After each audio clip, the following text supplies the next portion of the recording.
আসসালামু আলাইকুম রহমতুল্লাহ বরকাত। সবাইকে স্বাগতম আমার নতুন আরো একটি ব্লগে। এটি ওমান সালালায় অবস্থিত। এটা নেপালি বার্গ বলে পরিচিত। তার সম্পূর্ণ ভিডিওটি দেখতে থাকুন আমার সাথে। প্রিয় বন্ধুরা, ভিতরে প্রবেশ করার পথে এরকম সুন্দর সরু একটি পথ দেখতে পাবো। এটি হলো মেন গেট। এটা দিয়ে আমরা ভিতরে প্রবেশ করছি। তার উপর সুন্দর বাতি দিয়ে প্রজ্বলিত সাজানো, আর তার পাশে সুন্দর করে ফুল বাগানের মতো করে ফুলের সুন্দর একটি রাউন্ড বোর্ড আছে। অত্যন্ত সুন্দর ও দক্ষ ভাবে এই রাউন্ড বোর্ডটি তৈরি করা হয়েছে। সুন্দর কাটিং, বিভিন্ন প্রজাতির ফুলের গাছ, সাদা কাশফুল খুবই সুন্দর করে সাজানো চারপাশ। মাশাআল্লাহ, আলহামদুলিল্লাহ। এই পানির ফোয়ারাগুলো দেখতে পাচ্ছেন, এগুলো দিয়ে প্রতিদিন গাছের পানি দেওয়া হয়, যার কারণে মূলত এই গাছগুলো এত সুন্দর ও সবুজ দেখা যায়। এখন দেখতে পাচ্ছেন একদল পরনিয়ার মাঠের ভিতর তারাও এসেছেন। এটা হলো একটা স্টেজ। এখানে লোকজন আসেন, বিভিন্ন অনুষ্ঠান হয়ে থাকে।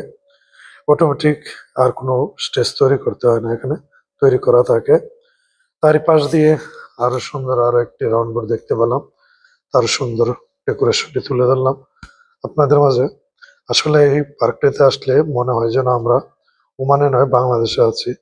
তার সবুজ শ্যামল গাছপালা দেখলে মন জুড়িয়ে যায়, খুবই ভালো লাগে। বিকালের এই পরন্ত বেলাতে মানুষ এখানে আসে একটু অবকাশ যাপনের জন্য। প্রকৃতিতে মানুষকে আপন করে নেয়, মানুষও প্রকৃতিকে আপন করে নেয়। তারই এই সুন্দর একটি জায়গা হলো ওমান সালালা পার্ক। এটা নেপালি পার্ক বলে পরিচিত। একটা সময় নেপালিরা খুব প্রচুর পরিমাণে আসতো, সেই সুবাদে এটা নেপালি পার্ক হিসেবে পরিচিতি পেয়ে গেছে। তা খুব সুন্দর লাগে এই জায়গাটাতে আসলে, মনটা জুড়িয়ে যায় সবুজের এই সমারোহ দেখলে। এটা হলো বাচ্চাদের জন্য খেলার স্থান। বিকালবেলা যত বাচ্চা আছে সবাই এখানে খেলাধুলা করে। এই পার্কে আপনার প্রবেশ করতে কোনো টাকার দরকার হয় না।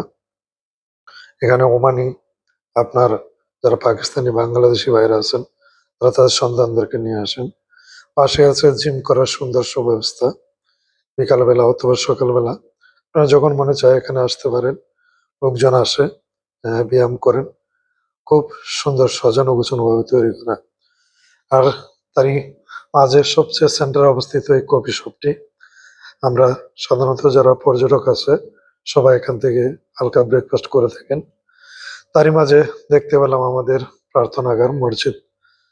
খুব সুন্দর পরিকল্পিতভাবে করা এই মসজিদটি। নামাজের জন্য সুব্যবস্থা রয়েছে, বড়দের জন্য খেলার সুব্যবস্থা রয়েছে।